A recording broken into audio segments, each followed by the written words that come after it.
absolutely right about that. We're back. It's interesting that the P. Rumsfeld's more recent group has, came into being. Well, we went to that already. Is being manipulated big time. Okay. And yeah, I think you're. They were discussing, right. manufactured insurgency in Iraq.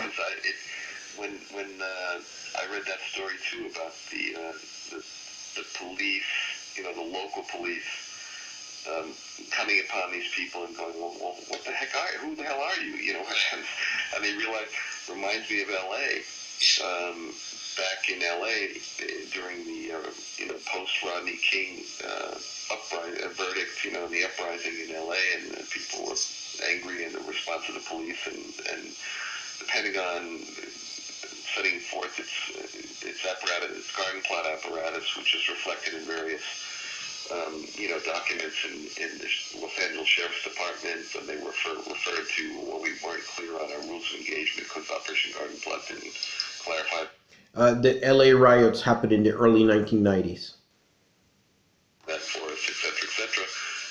One of the things that came out of that was a news piece in one of the papers. I don't have the citation there, but which had some local LA cops stopping a car. Do you remember this? I mean, they stopped a car in LA, and there were two National Guard guys in their uniforms driving the car, and the cops said, get out of the car. What are you doing? And they get out of the car and they searched the trunk, and the trunk was full of Molotov cocktails. Right? And a lot of the people in the neighborhoods were saying, yeah, I mean, it was anecdotal, but there was enough there. Like, yeah, there were all these fires happening, but this whole mob of people would come in and they'd start burning things up, and then we didn't know who they were. Wow. And no, I didn't hear that. I was sort of out of the loop at that time. You have a agent provocateurs. Provocateur mentality. Right. When your stock in trade is making weapons. Right. And making money, off of making weapons and stealing the Earth's resources and so forth. I mean, it's like, to create suitable political climate through enacting certain terrorist actions and so forth, to stimulate reactions to, if there isn't an insurgency there and you need the enemy, well, then you go pick a fight. Right. Because then you create that enemy, which then you can bring to bear the full resources of your government to suppress that. In other words, this government, this militarism, this militarist apparatus requires, this kind of deviance or a counterattack, in order to justify its existence. And part of what they do is to do just that. If it's necessary in Iraq right now to foment these divisions, then that's what they'll do. They'll run weapons to one, or they'll blow something up here in order to create conditions. They're not above that.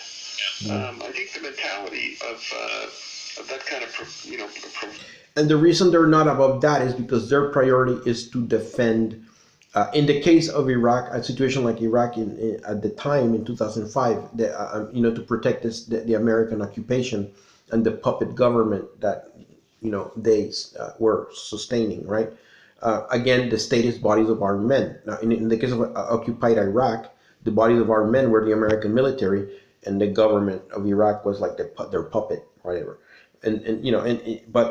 So they're not above that because they have to do what they have to do in order to preserve the status quo, right? The power of the state. So provocateur kind of action, handing somebody the dynamite and telling them, well, you go do it, and then you go do it, and then they bust you for doing it. Which is what the first Iraq war was based on. Yeah. I mean, we've seen this here in New York in terms of the 93 bombing at the World Trade Center. There's all this stuff, and again, people don't want to face it, but it's kind of out there that, you had this guy, Ahmad Salem, who was an Egyptian agent who's working for the FBI, who's basically handing the 93 bombers the dynamite. And this is on tape. He's taped, you know, there are recordings of him talking to his FBI handlers and saying, you know, I gave them the bombs and so forth and so on. He's haggling with them over his pay.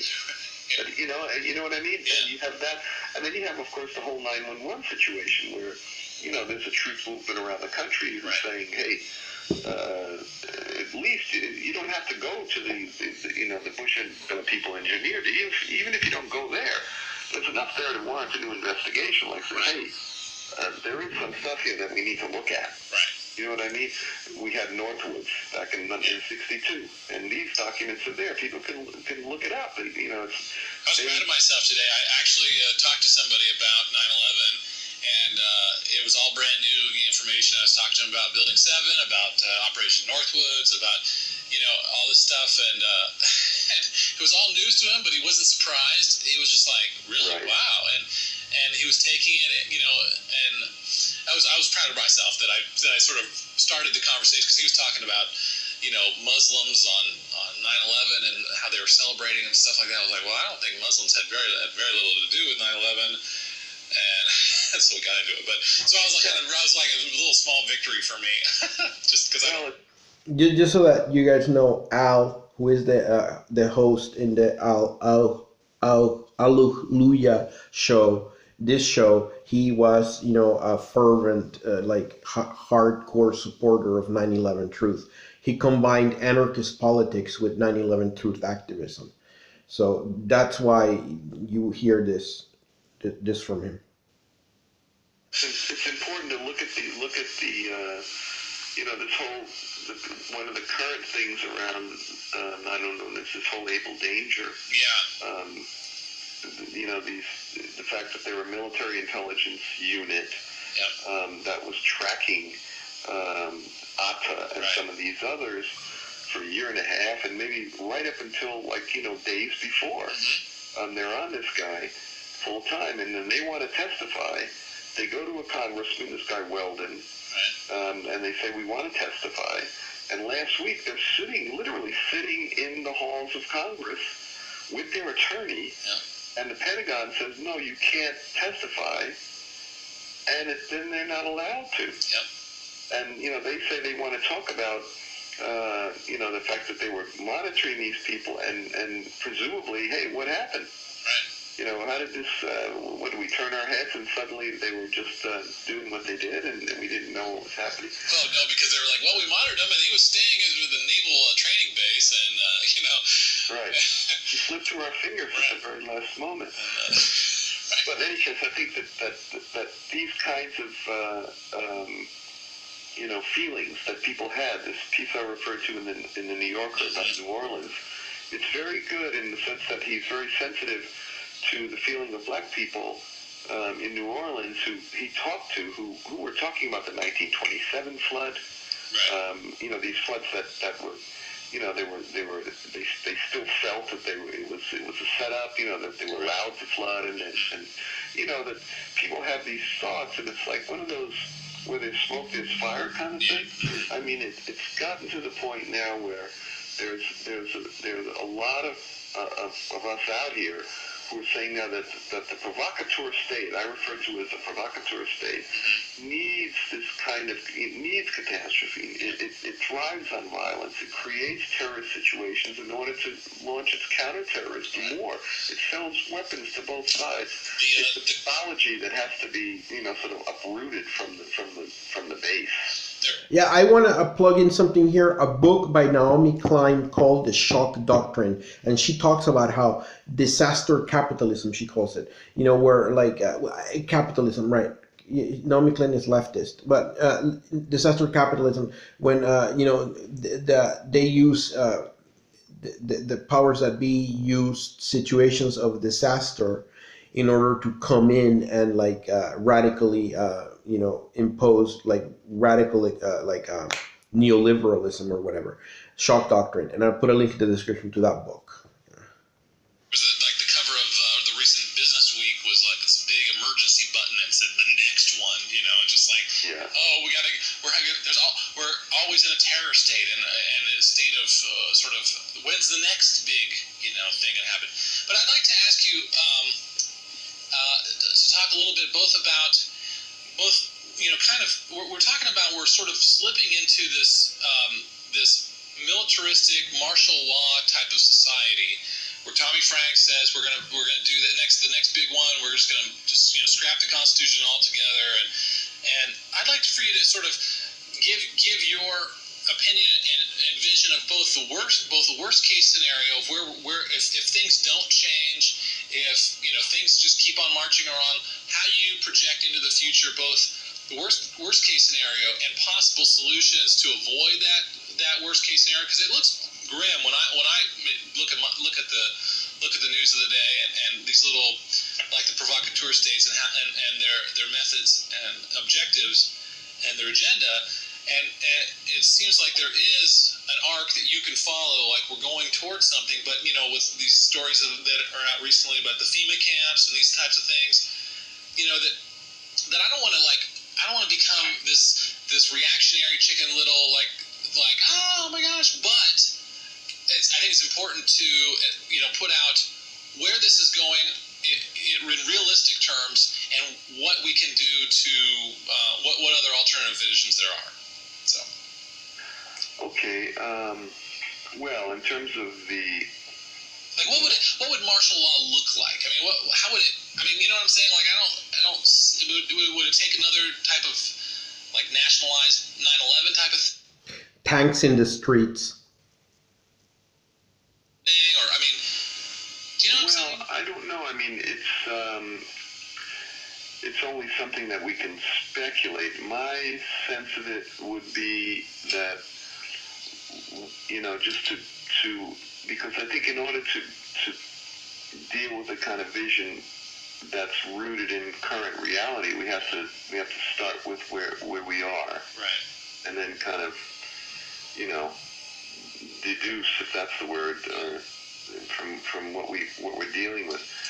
So, for example, when we look at the treatment that the people in New Orleans have received, just the degrading manner in which people were, forced, not only in terms of the result of a natural disaster, but in terms of the aftermath, the response that people had to deal with in terms of being forced from their homes, and in terms of the lack of support in terms of for food, shelter, and clothing, and just a compassionate approach. I mean, man, we feed 150,000 troops 3 squares a day and house them in another part of the world, and we can't deal with a much smaller population, of our own people right here, right now. We don't even have to go that far. It's not like we have to traipse these supplies halfway across the world. So what I'm getting at here is that you have a kind of fascism that has been around for a while, which, on whose agenda potentially is the further demonization, victimization, incarceration,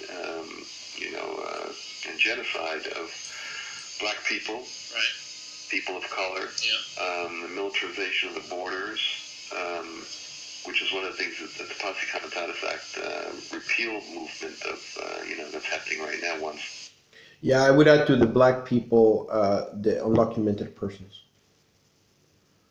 And people of color. Well, most undocumented persons are 90% are people of color. I'm sure there's a few,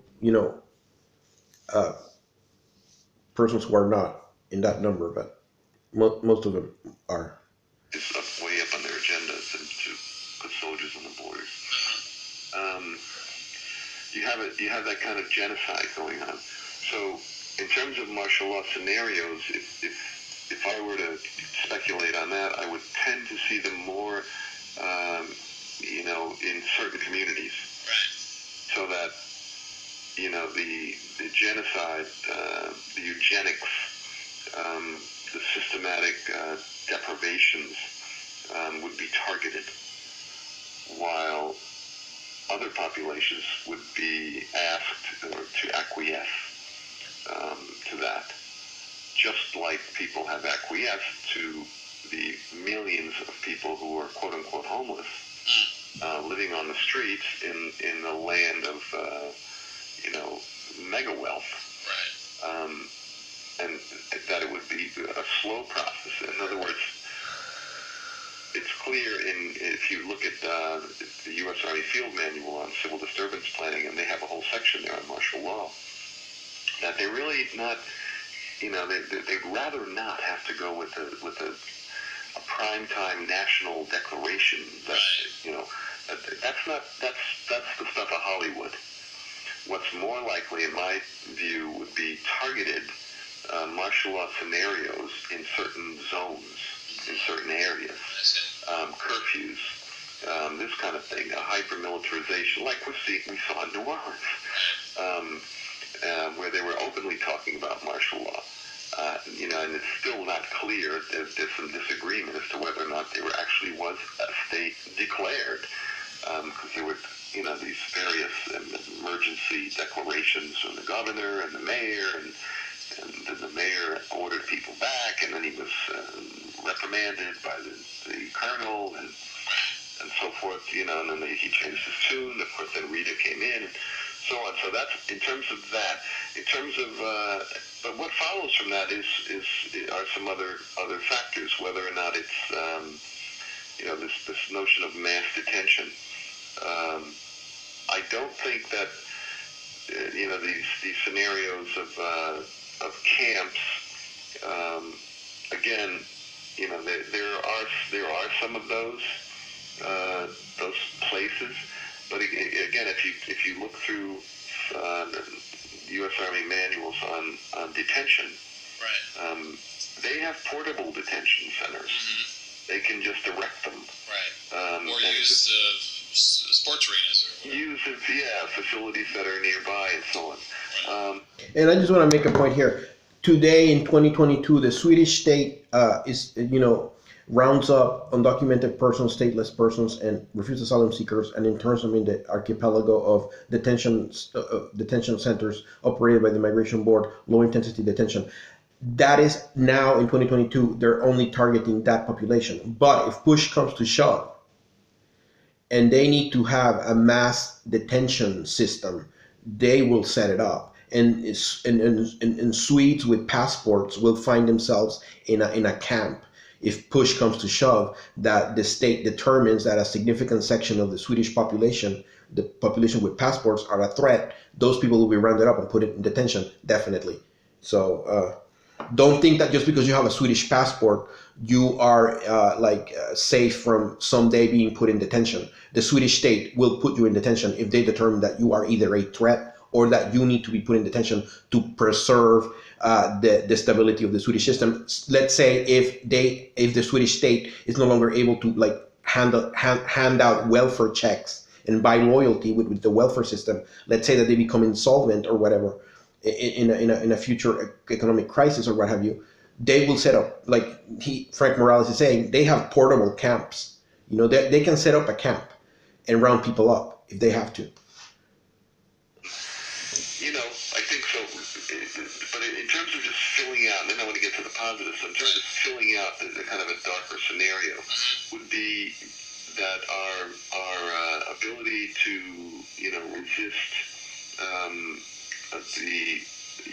the troops on the street corner would be diminished radically, because we would be faced with, these guys walking around the neighborhoods, in certain neighborhoods, or at protests, or in other places where we've seen, police, we see more and more soldiers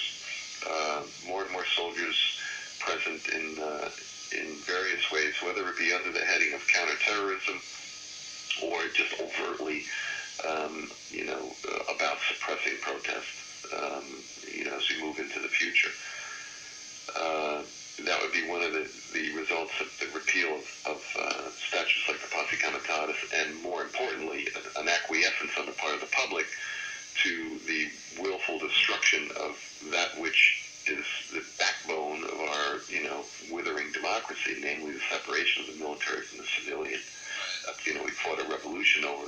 not having soldiers quartered in our houses. So, you put them in your neighborhood, that's one step, you're not that far away from that. So we have to break the militarization. We have to stop the militarization of our country on the way towards, stopping the militarization and military operations abroad, the war making. We have to stop it, and the dialectic of stopping one is tied to the other. That's in a sense the kind of beauty of it, if I can use that term, is that we really are in a global struggle now. The chickens have come home to roost. The militarism that heretofore we could sort of project over there is right here. Right. And they're interlocked. And there weren't enough guard people in New Orleans to suppress them there because they were busy suppressing people over there. That's where it is. So it doesn't take much to imagine a worsening scenario, other than just more extensive use. When SWAT became the big thing in police departments, there were little special operations units. They proliferated, and this is for a whole host of other reasons that people can imagine. Everyone who's listening can imagine. These guys like the weapons. It's the boys with toys, and they want to be the big shots in the police department. Well, imagine what they can be soldiering, and everybody's walking around in their green khaki uniforms, and everybody's armed to the teeth, and protest is further demonized, and you have an occasional terrorist show up at a protest, or a bomb goes off conveniently in some corporate headquarters or something, and you create more draconian repressive legislation built on these terrorist so-called like these operations we were referring to out of PPOGs or Gladio type operations, provocateur kinds of actions. That's a dark scenario, but I think the darkest part of that, the most ominous part, most violent part, the kind of bloodlust part of it, is the genocide of the poor. Yeah. Because that is historically the place in which not only these things are tested out, like non-lethal weapons tested out in the prisons before they were tested out in the so-called ghettos, and then they're tested out here, and then they move there. It's not only about that, but the insurrectionary potential has historically been in those communities. Yeah. That's where, during the 60s, that was a target. And I think and that's why the Swedish state, they use the welfare system to buy loyalty, because they know precisely that if you allow for a poor population, that population is potentially insurrectionary. So the way they deal with it in Sweden is two ways. First of all, they have that welfare checks. And second of all, they have the police, right? The police monitor, like whatever. So it's a mixture of handing out welfare combined with repressive tolerance, right? Seeing now is a kind of a generalization of repression on the one hand, but on the other hand, the ominous potential for an overt, push of more and more poor people to this place of genocide, to this place of prison, where it replaces communities and homeless shelters and mobile populations, migratory populations, and this horrendous vision on population, shifting populations that some of these people who were sitting in their think tanks envision as ways in which to maintain control, in the ship of state. Well, this is what we need to do. We got to keep these people on the move. If we're going to go into Iran, and then we're going to be up against the Soviet Union and China and so on, this is what's going to happen here. We're going to have to subdue this population over there and push this one out over here. Africa, we can't even think about that. We're just going to continue to defund any kind of programs there that really try to deal with the roots of the health issues there. Right. And, you know, it's all this kind of eugenicist thinking. Yeah. So, you know, one doesn't even want to imagine what those possibilities are. But on the other side, I think that to the extent that the peace movement and the anti-war movement, you know, on some levels, and this is close to my own heart, begin to see the war-making apparatus in its domestic manifestation. Yeah.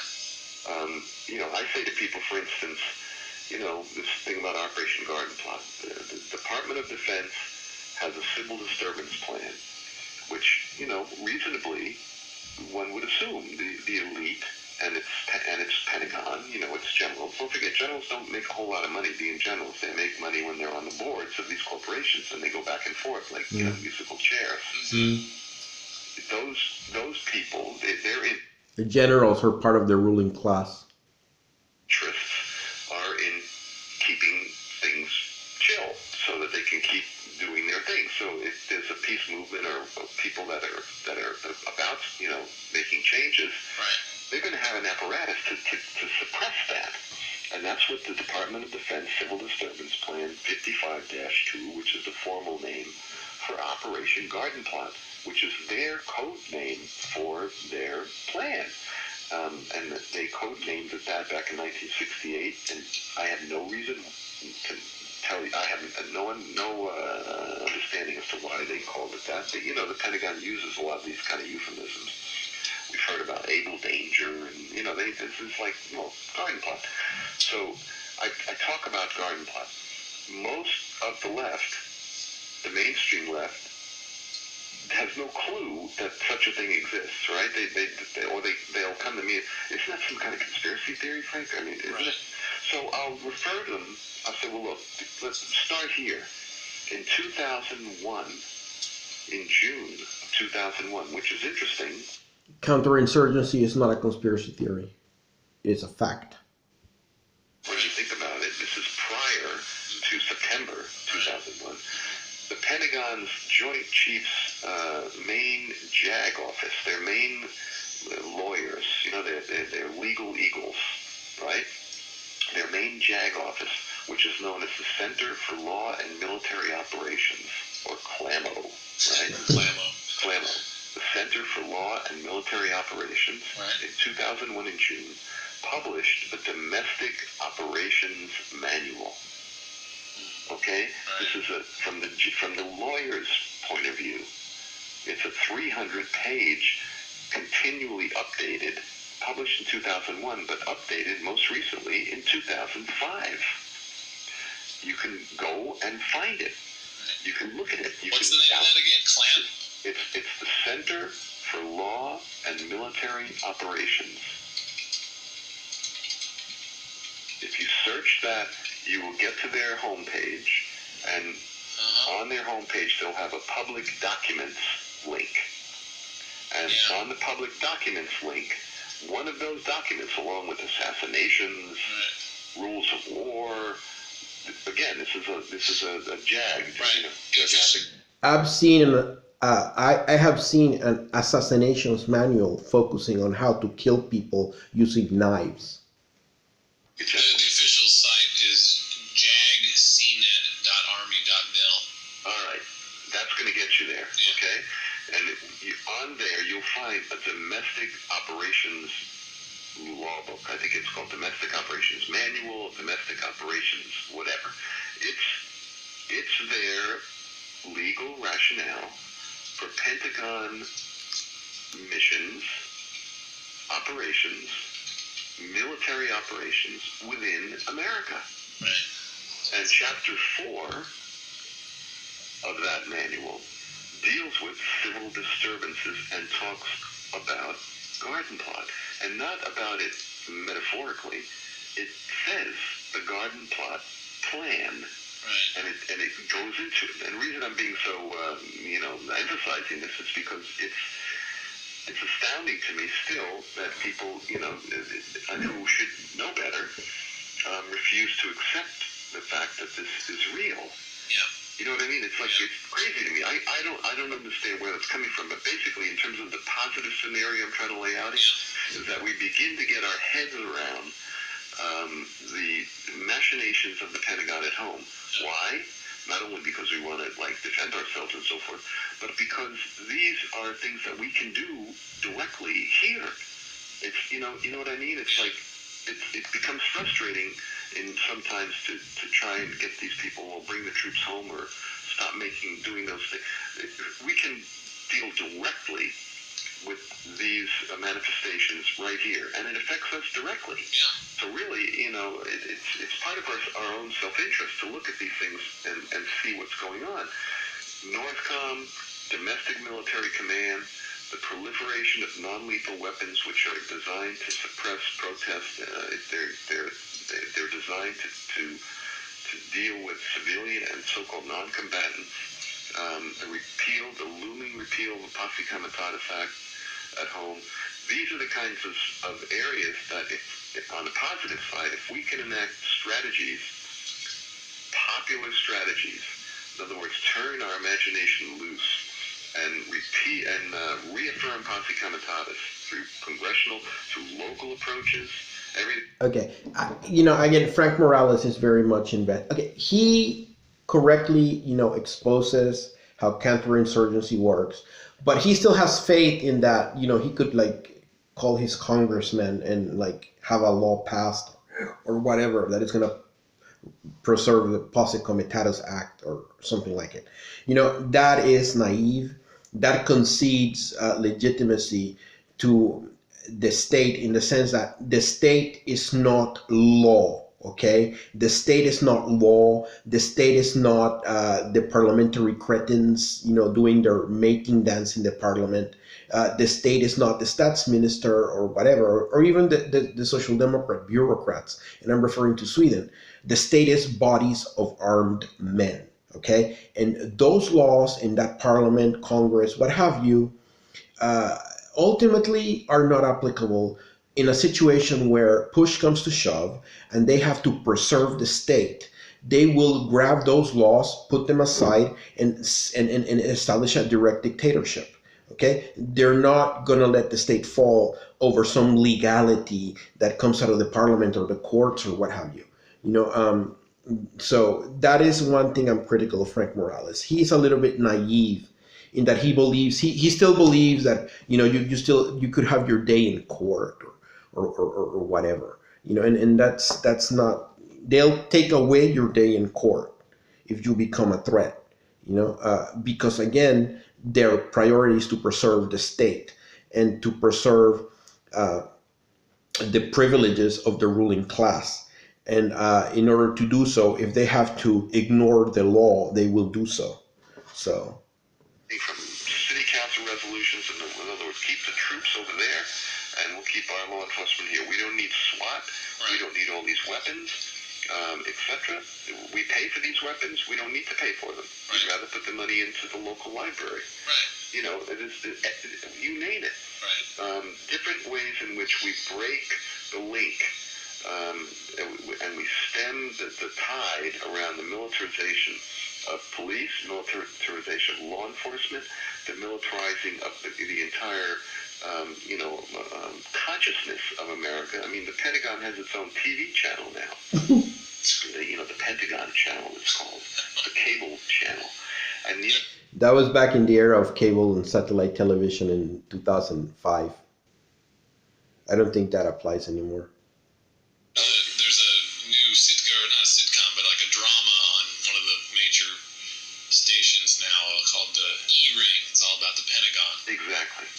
That's not, by coincidence. No, of course not. This is where it's going. Right. So we need to just become more aware of this militarism in our midst. Mm-hmm. That the Pentagon is executing military operations against Americans. Right.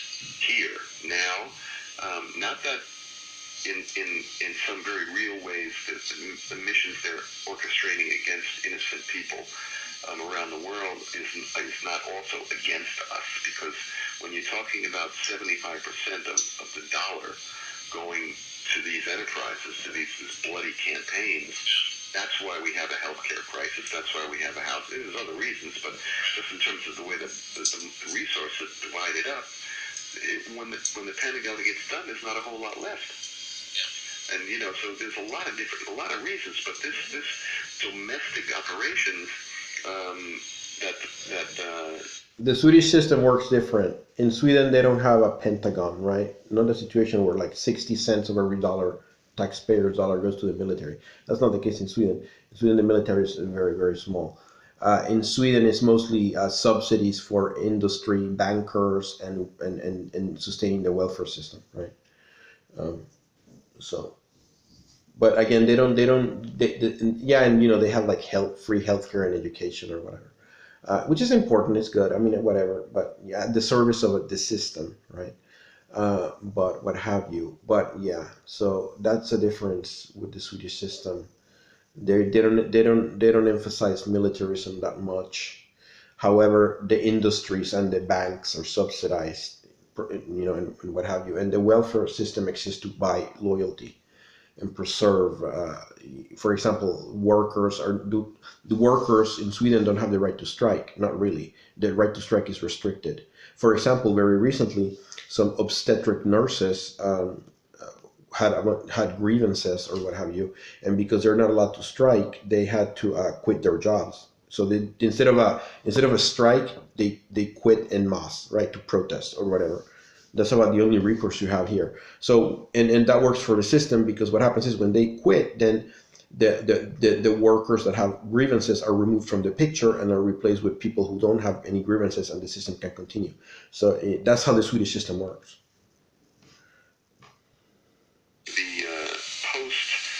Leading up to 911 is really part and parcel, from my perspective, of a counterinsurgency.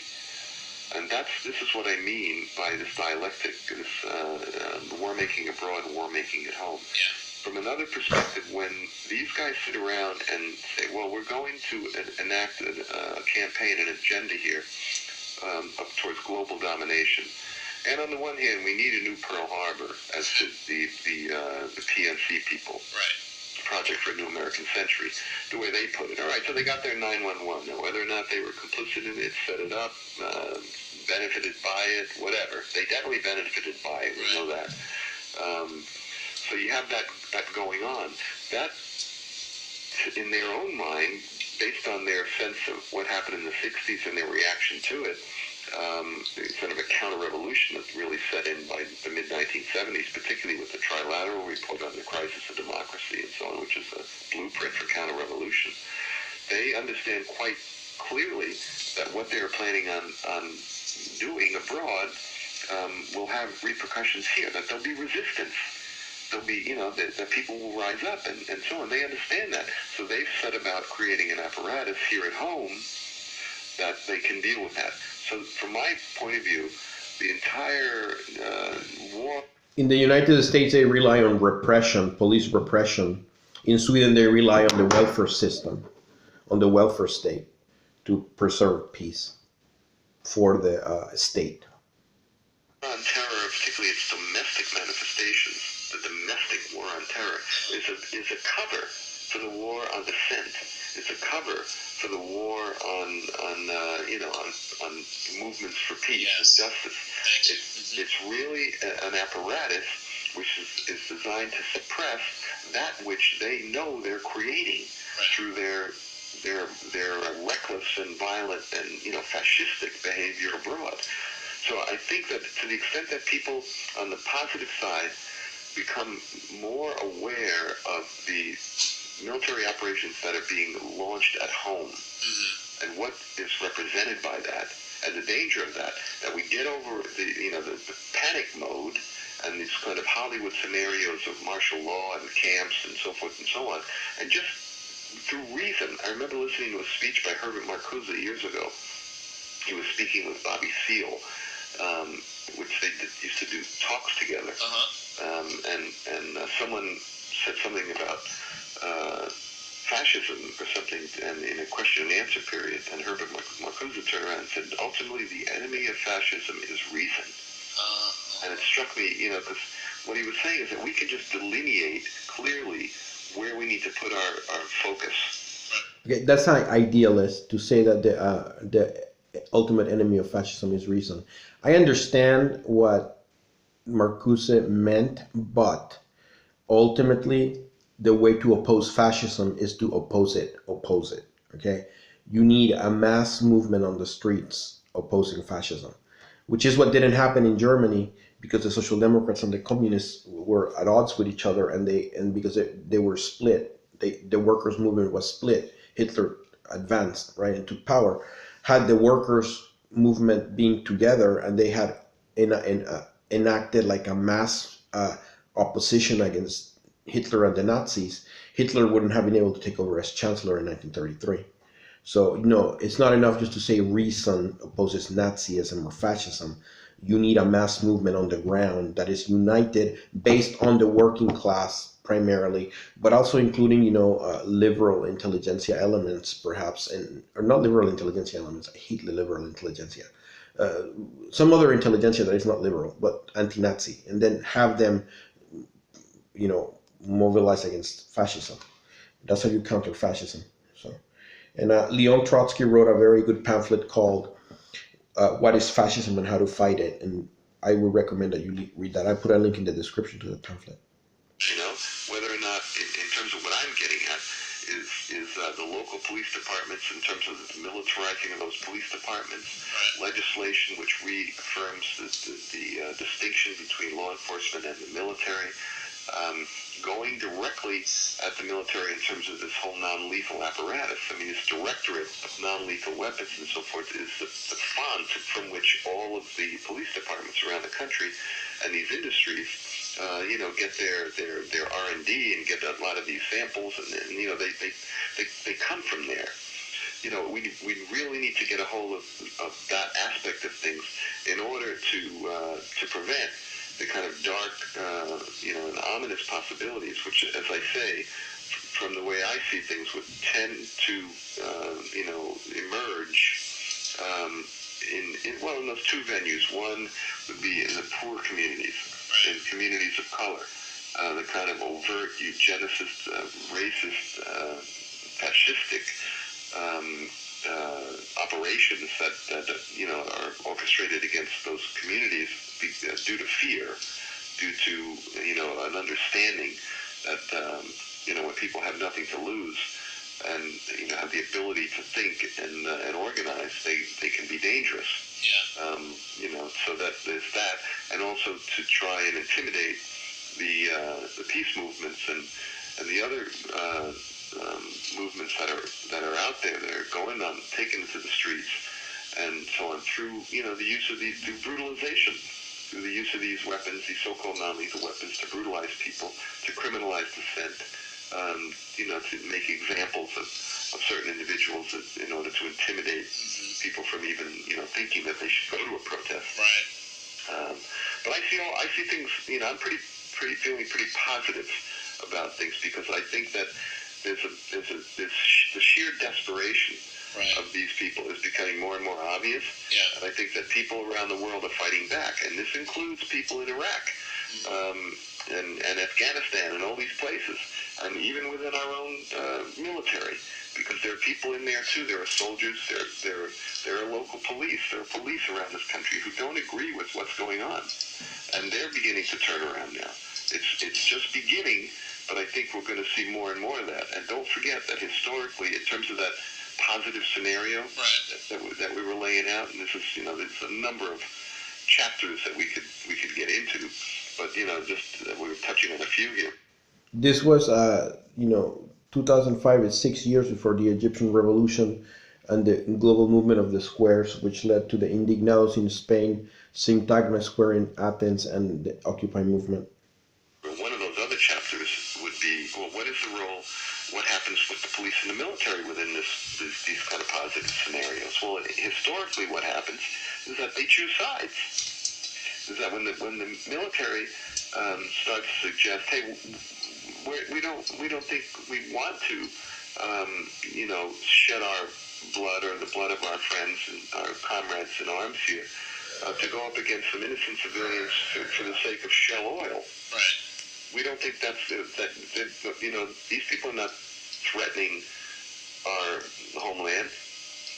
You know, they're not threatening my farm or my place of residence where I live or my community or anything like that. We don't want to do that. Or National Guards people saying, well, look, we don't really feel like it's our role to bust marijuana plant farms. You know, we don't think it's our role to go in, you know, 10 strong and through with these what they call you know, dynamic entries and bust down somebody's home because they are in there, you know, smoking crack. That we actually have a good reason to believe is being run in here by some elements in our own government. You know, we don't want to do that. Right. Or other soldiers who maybe come, and I'm reflecting stuff that I've seen within, you know, these institutions, particularly the Pentagon, where people will say, you know, we're soldiers who are here to defend the country against attack and this kind of thing. In Romania, December 1989, the rank and file of the army turned against the Ceausescu regime, and that was the end of the Ceausescu regime. And again, also to a certain extent, in Kazakhstan in 2022, the recent revolution there, the rank and file of the military turned against the state and joined the people, and that's why the government, in order to save itself, called on foreign intervention in the form of Russian troops, right? Who have a real problem with some of the things that the military is being tasked. Do you think there's some rumors about that General Kevin Burns, who got booted out of the and all that? So, well, look, we're going to delineate who are the manufacturers. Let's get the NYPD contract. Okay, I think we'll stop there. The interview, the rest is not that very interesting. It's just the closing of the interview, so we'll leave it at that. But I think Frank Morales made a great case. That conversation between Frank Morales and Al was really good. I like the part when they touch on the 9/11 truth aspect, which is Al's thing. But Frank Morales is not really into 9/11 truth. He was just a regular activist, you know. But I think Frank Morales was more into like something like that. He was into the anti-war and anti-globalization movement, which was the thing at the time, 2005, you know. But the main thing was the anti-war movement, right? But yeah, so anyways, that was the final video on this little mini series on forbidden viewpoints. I need to do a forbidden theological viewpoint. I've done 3 forbidden political viewpoints. I need to do some work on theology here.